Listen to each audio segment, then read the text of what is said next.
Usually in the Buddha Sutra, we talk about the five skandhas. The five skandhas are the five aggregates. 照见五蕴皆空蕴, the five aggregates, the five skandhas. And usually sutra mention skandhas, and they don't get into detail as to what actually are these five skandhas, the five aggregates. We need to know them, especially in the Heart Sutra. The Heart Sutra says that if we can contemplate and insightfully know the five skandhas and contemplate accordingly with wisdom, we'll be able to relieve ourselves from sufferings finally. 照见五蕴皆空，度一切苦厄. So, but in this approach, the Vijnana-Matrata approach, the consciousness-only approach, not only do we touch on the five aggregates, we also need to go into detail as what each aggregate is.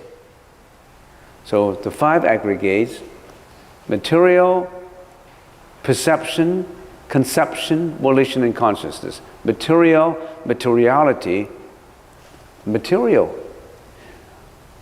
As an individual, as a sentient being, we are made up of two conglomerated aggregates, whatever you want to call it, as body and mind. We are body and mind. Not only do we have a body, we also have the mind. But very important. Without a mind, this body is useless. Without the body, this mind is not able to find expression of the body. So that you can say, which is more important? They're both important. We need both of them to be an individual. But in that individual, what is our problem? We have an ego problem in there. So let's analyze it bit by bit. So we are material, perception, conception. Perception is in the front end, where our senses are in contact with the outside world. We'll get into detail. We'll get into detail on this side. What are these? Perception, and after we have perceived the outside environments with our senses, we conceptualize them. We stereotype them. We look at them with distorted opinion. We look at them with an internal commentator. We look at them with bias. Where does this bias come from? From our background, from our karmic energy that has been brought forward from previous life. Volition. Volition is after you perceive them, after you conceptualize them, analyze them, investigate them, stereotype them, discriminate them, you come into action or speech. And all these things get stored into your alaya consciousness, which is the storage consciousness, which is unending, which is immeasurable. We have a storage consciousness inside of us that stores all the information like a computer with the memory. All this memory will store as much as you want. The computer's memory is limited, but our storage consciousness is unlimited. We've been brought forward from previous life. With this storage consciousness, we reincarnate with the storage consciousness. And that storage consciousness is inconceivable, imperceptible. You can't see it, you can't feel it. It's not perceptible to the senses. It's just been carried forward, like in the form of energy. Let's concentrate on this without going into too deep, okay? Because it's just a review. All right. Then we further break it down into our senses, material, eyes, ears, nose, tongue, and body. And that embraces everything about you with the perspective of materiality. We know we have eyes, ears, nose, tongue, body. Body includes what is internally inside of you, the internal organs. Your heart, your kidney, your spleen, your intestines, your You name them. I don't know, 36 important matters and organs inside of you. So why did the Buddha point out particularly eyes, ears, nose, tongue? And why didn't the Buddha just say body? Because through eyes, ears, nose, tongue, you perceive the world. And it is through perception that all these environments get into us. And that's how our consciousness works. And in the meditation, before you even know how to cross your leg, you should know how your mind works. Usually in a meditation session, they tell you how you cross your leg, how do you do your posture. That is not important. The mind. You have to study the mind first before you even know how to cross your leg. All right, so that's what we've been talking about for months. And then when eyes interact with objects, we have the visual consciousness, the visual consciousness, ears with auditory consciousness, nose we have olfaction, consciousness, tongue, taste consciousness, body, tactility. Tactility means how your body touch the external world, not just external world body touching, how your internal organs work. It includes not only touching, because sometimes in some explanations, commentary, they say it's the touch, not just the touch. All the circulations, your body, that's the tactility consciousness, the touching. Touching, that means interaction. A one-sided touch has no interaction. So the body means everything about you, materially. And of course, we well know that everything about our body is sunyata, is empty. Why do we say empty? Because it arises on conditions, it is fleeting, it is short-term. Your body is short-term, it's not it's not permanent. And your body is made up of all these conditions and causes put together and work together so that you have the body. If you're unhealthy, you don't have a good body. If you die, the body disintegrates. So this body is not you. This body is not you. But you recognize this body as you egoistically. That's the problem. Let's analyze the problem. So mind, we have the mano consciousness, the manas consciousness, and the laya consciousness. The mano consciousness is the manager, the control, visual, auditory, olfaction, taste, and tactility. That's the manager. The mano is yi shi, what is behind all this and working in the body to interact with the outside world. And then the manas is your ego, which work in conjunction with your mano, with the manager. And the laya is, of course, the storage consciousness. That we have explained, we have spent a lot of time in explaining. It's just a review for those who come here for the first time, that you may not know what we're talking about. You need some background information. All right, now let's go on. Other than the 8 consciousnesses, we also have concomitant mental functions which work simultaneously in the same time with your consciousness. In other words, when your eyes see, when your ears listen, when your tongue tastes, it's not just this consciousness. It works automatically, simultaneously with some mental functions inside your storage consciousness. You may not even know about it. And we have talked on one lecture on the generally interactive functions, which is your attention, contact, sensation, perception, and volition, how they work. This is omnipresent. That means it is in you. Everything you see, these interactive functions already help you to see. Without attention, you don't know what you see. Without attention, you don't know what you listen. You just listen, but you don't know what you listen. Without contact, you can't even have the consciousness. Without sensation, you know what is pleasurable, what is unpleasurable. So the general interactive functions are the universal functions that everyone has, no exception. Unless at that time you don't pay attention. If you don't pay attention, you don't know what you're eating. You eat, but you don't know what you're eating. If you don't pay attention, you don't know what you're seeing. If you don't pay attention, you don't know what you're listening. Well, if you have general interactive functions, the 5 of them work together at the same time when your senses function. And then there's also the particular functions. Some people may have it. Some people may have stronger particular functions. Some people have weaker. It depends on your level, on your wisdom, on your background, on your karmic energy. For example, desire. Some people may have the wrong desire. Some people may have a right desire. Your desire to be better, your desire to have drug addictions, your desire to be an alcoholic, your desire to involve in sensory pleasure. So those are the wrong kind of desires that we get into trouble. Your desire to be compassionate, your desire to be a good student, your desire to something benevolent. That's a good desire. So that particular functions, it differs from individual to individual. So those are the 5. Desire, resolve, mindfulness, concentration, and intelligence.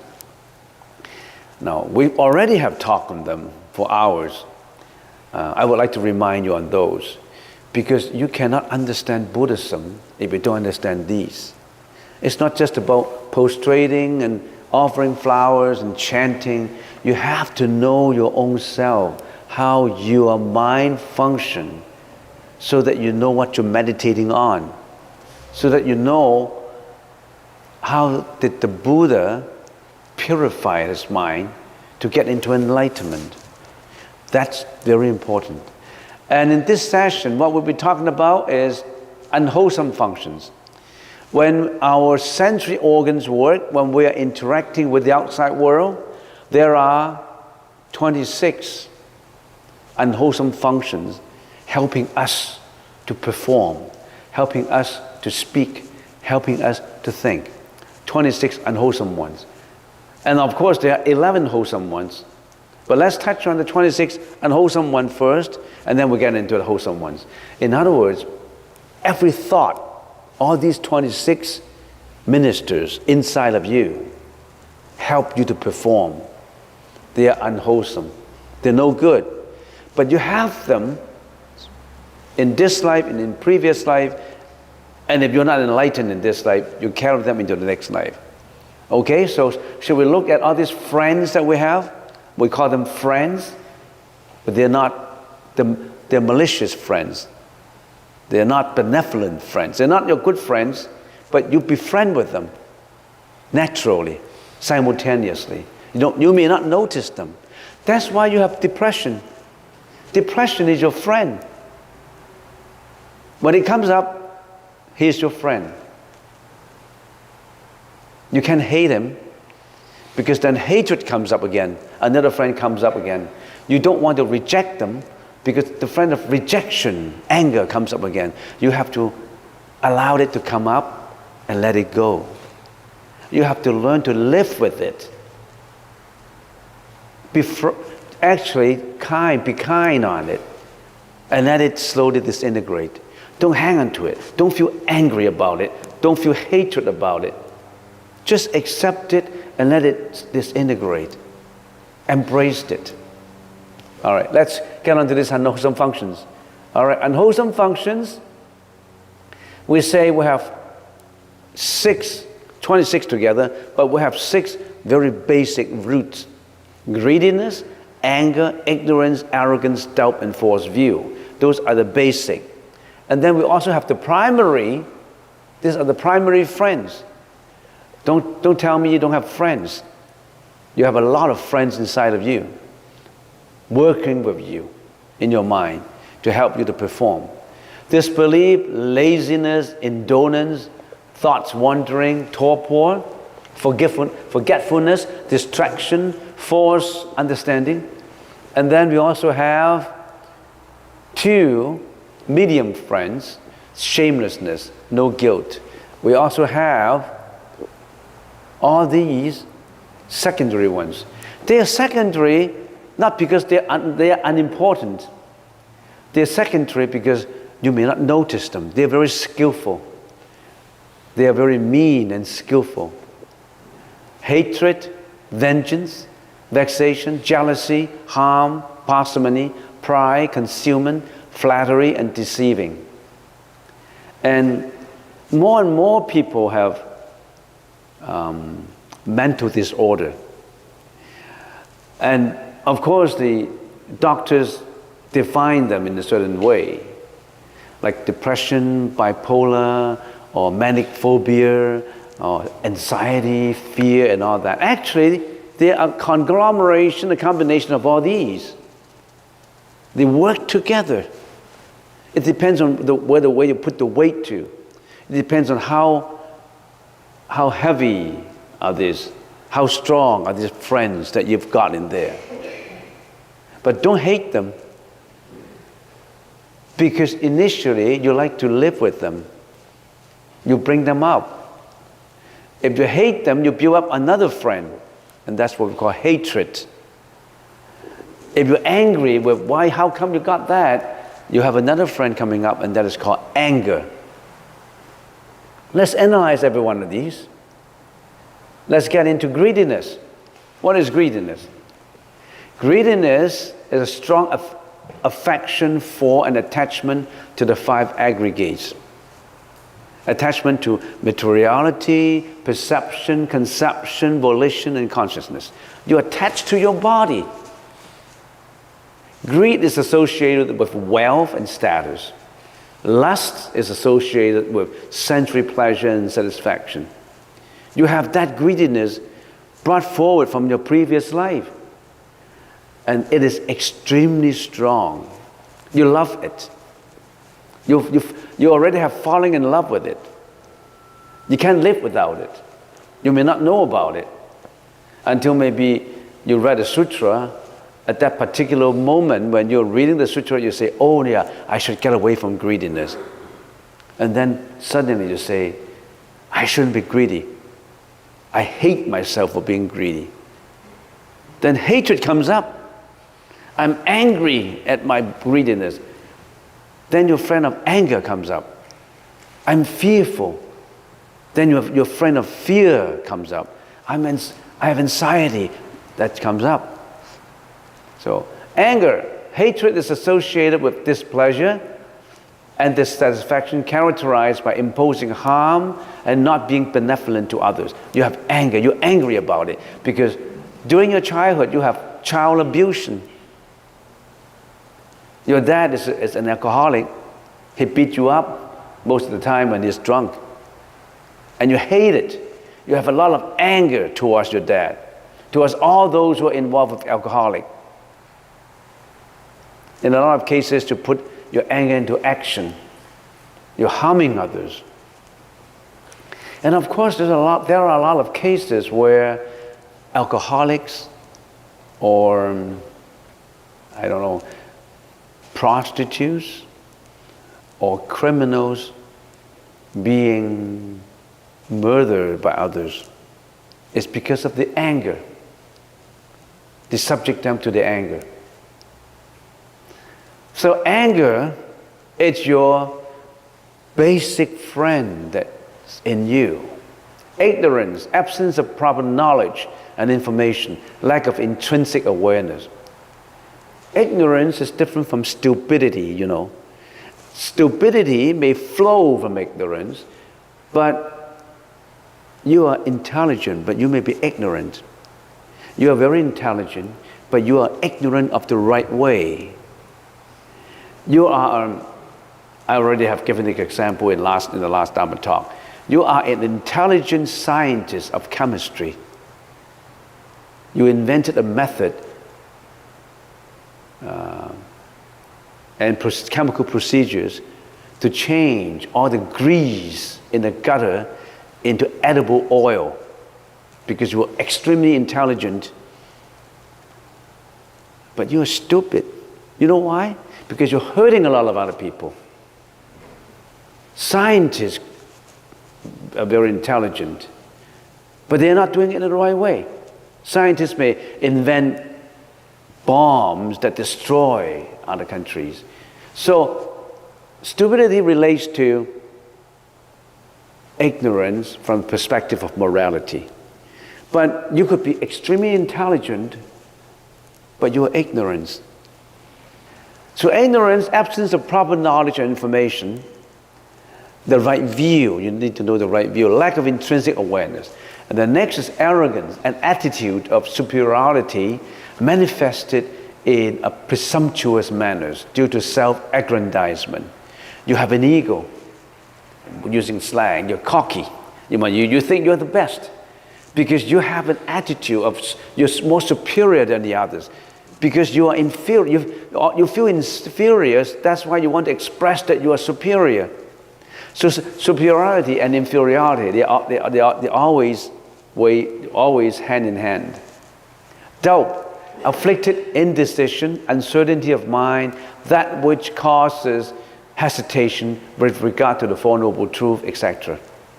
Doubt, you're doubtful of the right view. Not just of the right view. You're doubtful of anything that is not in the path of your own thinking. False view is usually egoistic views. Now these are just generalizations of our basic mental afflictions or mental functions. Two kinds. One is you're born with them. The other, you acquired it in the present life. There's two categories. For those you acquire in your present life, they are easy to get rid of.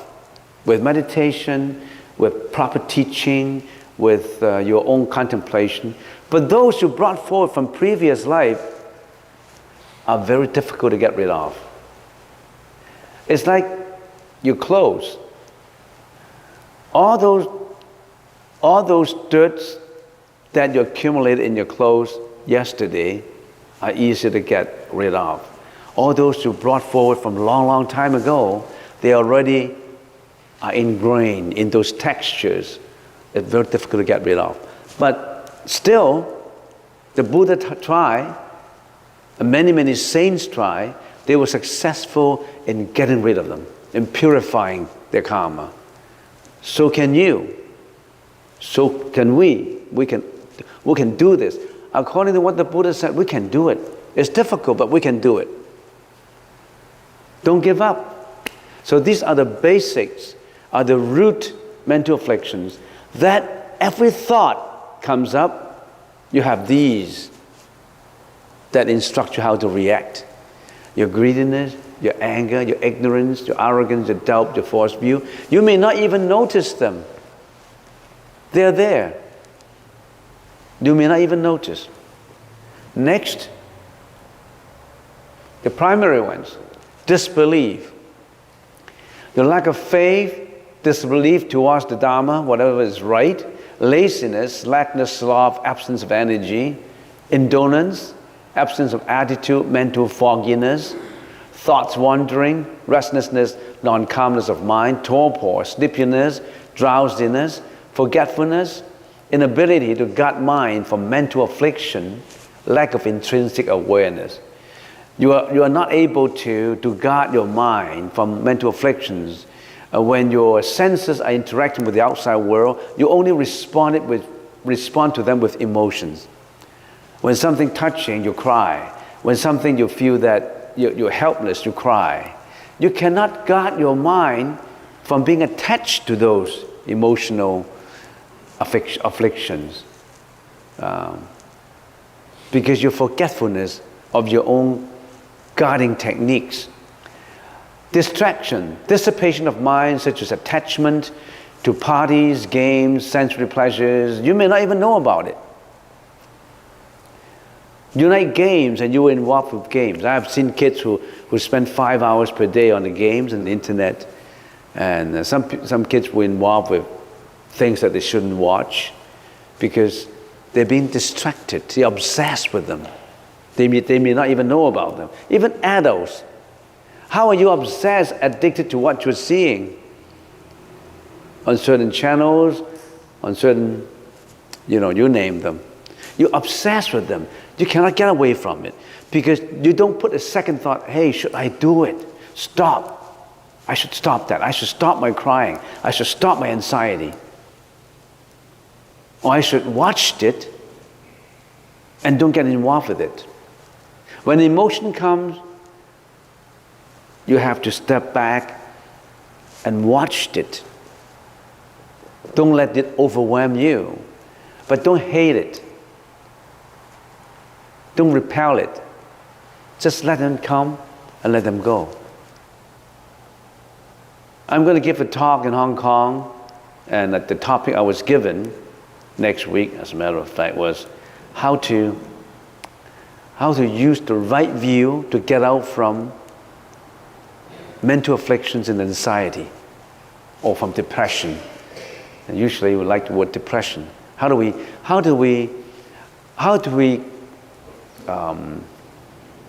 get the right view at the same time when we're having a depression? If we understand all these, we're in a better position to get the right view, because we know all our friends, our bad friends. Don't hate them. You brought them in. Just let them come and let them go. Medium mental functions, shamelessness, no guilt. What's the difference between shamelessness and no guilt? Shamelessness, feelings that are related internally to yourself. You're not being shameful in your mind. You've done something really wrong, but you don't admit it internally in you. No guilt is, I don't care what the society has to say. I don't care about my mom, my dad, all these other members. As long as I like, I can do whatever I want as long as I like. No feelings that are related externally to the society. Not being shameful in front of others, and not being afraid of any punishment, criticism for the wrongs committed. So you see the difference? Shamelessness is internal feelings. So if you find someone who say, I'm sorry, you should accept it. Don't say, I don't accept your excuse. I don't accept your, you should accept it, because he's shameful in what he's doing. And that's a good start. If he's afraid of society's punishment, afraid of other people's punishment, that's good, because he really feels guilt.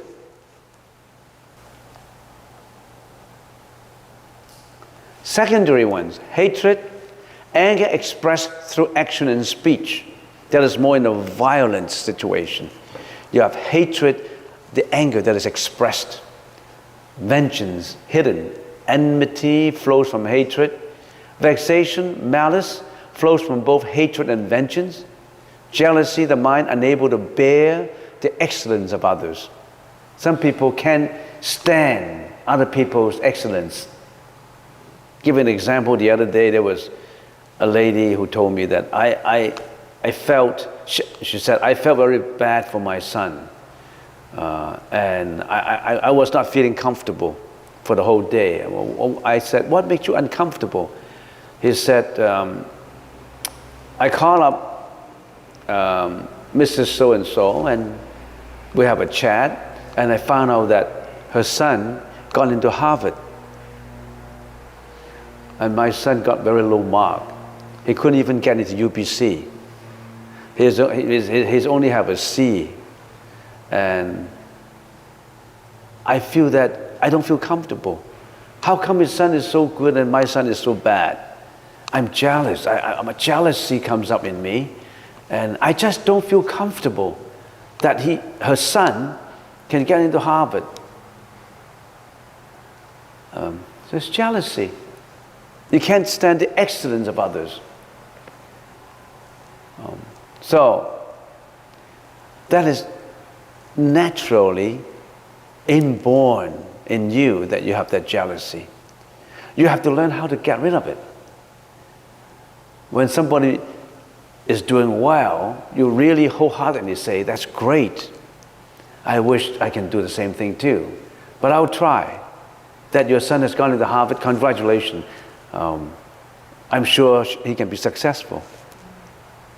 Harmlessness, harmfulness, the hostility that is expressed through deeds and words harming others, parsimony, avarice of the mind that is opposed to either spiritual or material giving, parsimony.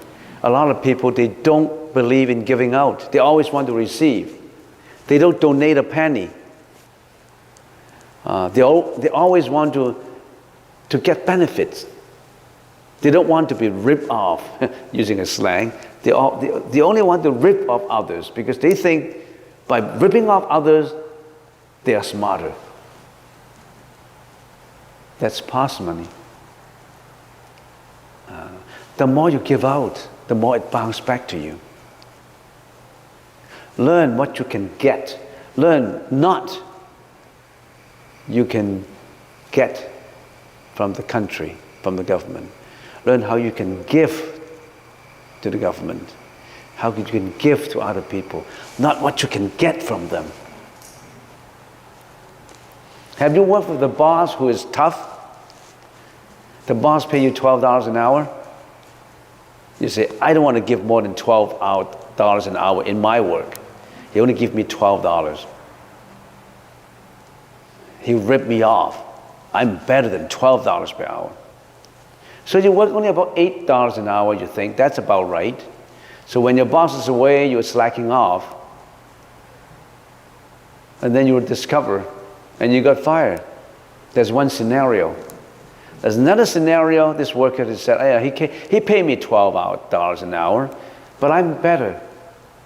I want to prove that I'm worth $30 an hour. I put in a lot of my efforts. I put in my intelligence. I put in my diligence. Everybody knows that's a good worker because he always work overtime. He's always so conscientious. He don't really care that his boss ripped him off. And it happened that his boss is so intelligent too. And they said, hey, you're worth 30. I'm going to pay you 30 tomorrow. I don't want you to leave our company because you're worth 30. You're not 12. You see the two scenarios? One is parsimony in his energy. The other is generous in his energy. He just wants to contribute. So the more you give out your smile, give out your kindness, give out to your courtesy, it all bounces back to you. Give out your compassion, it bounces back to you.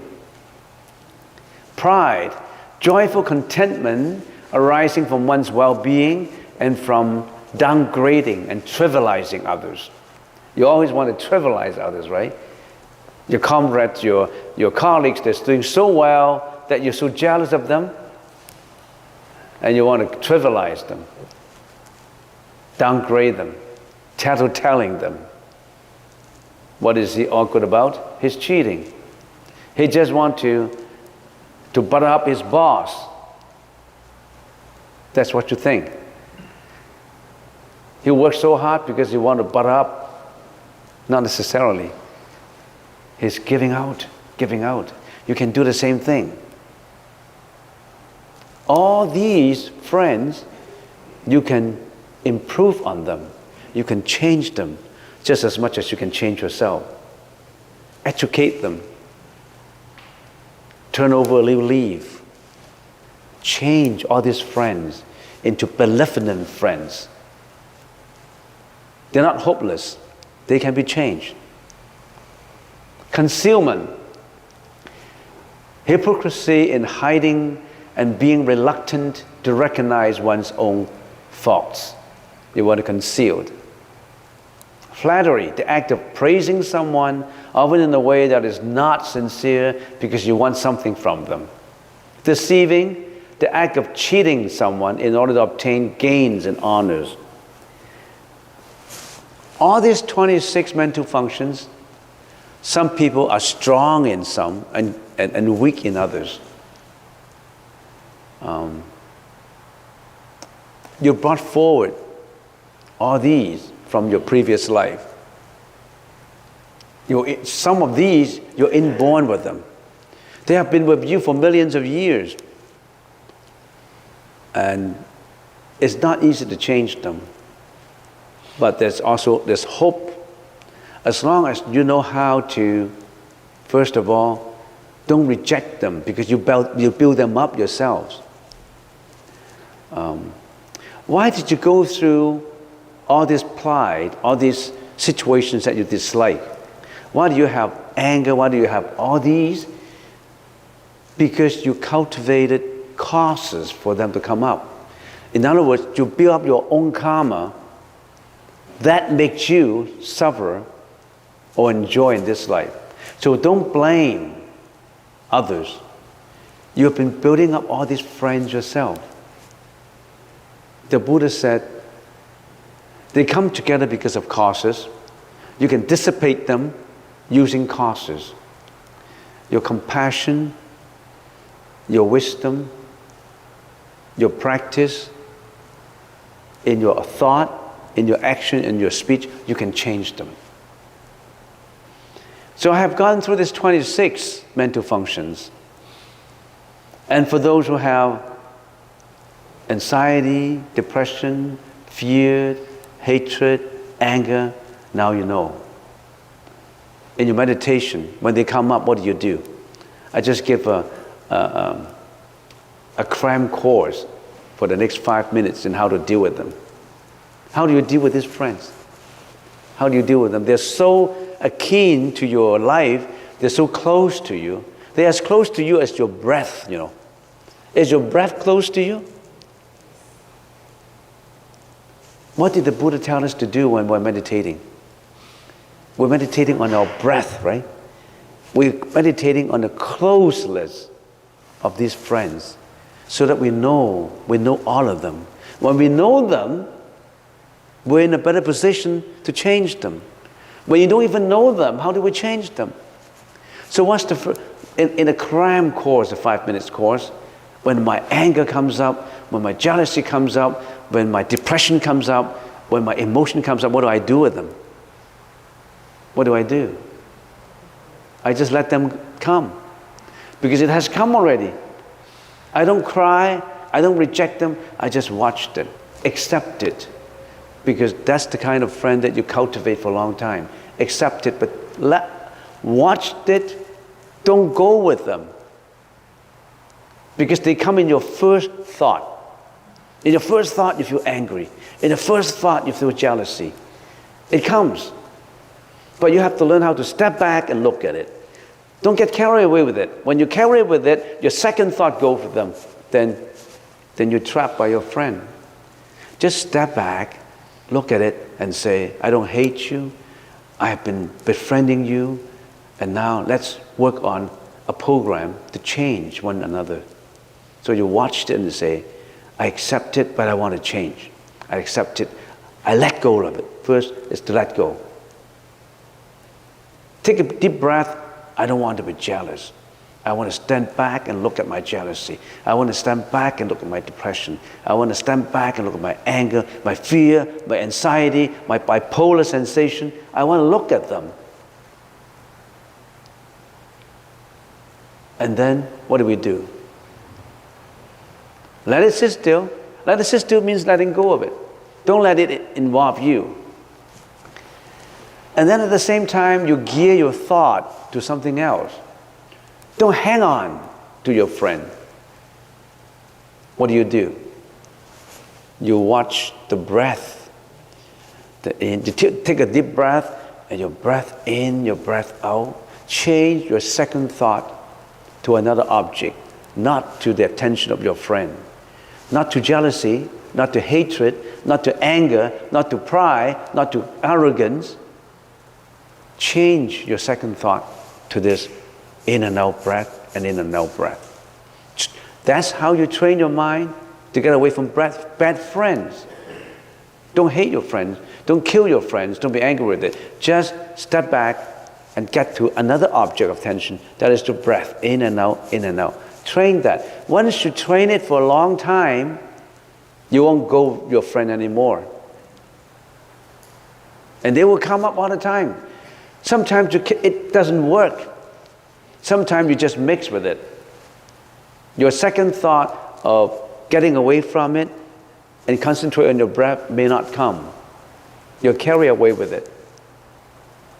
For the second thought, third thought, fourth, fifth, sixth, don't worry, just come back again. It's just that monkey has been many, many miles away, but still it's already on your leash because you know that you don't want to get involved with depression. You don't want to get involved with anger. Just that angry monkey has gone away, you slowly put it back and watch your breath again.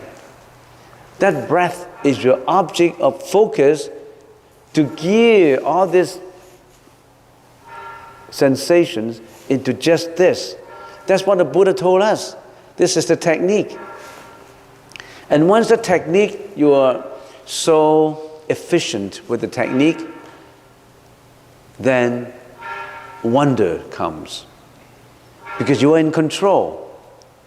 You're not in control right now. You're in control. You have the mindfulness. That's what we call mindfulness. You're not mindful, but now you have the mindfulness. You're able to step back and look at things. You don't mix up with these friends anymore. So in a 5-minute cram course, that's the only thing I can offer you.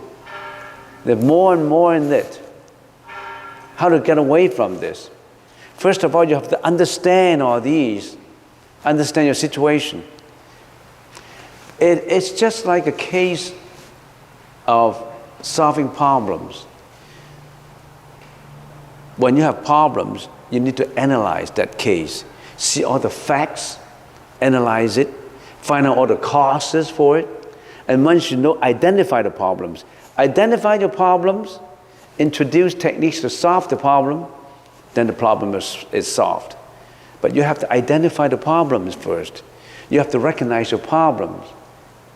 Don't mix with them. It's in the same way, don't mix with your pleasure.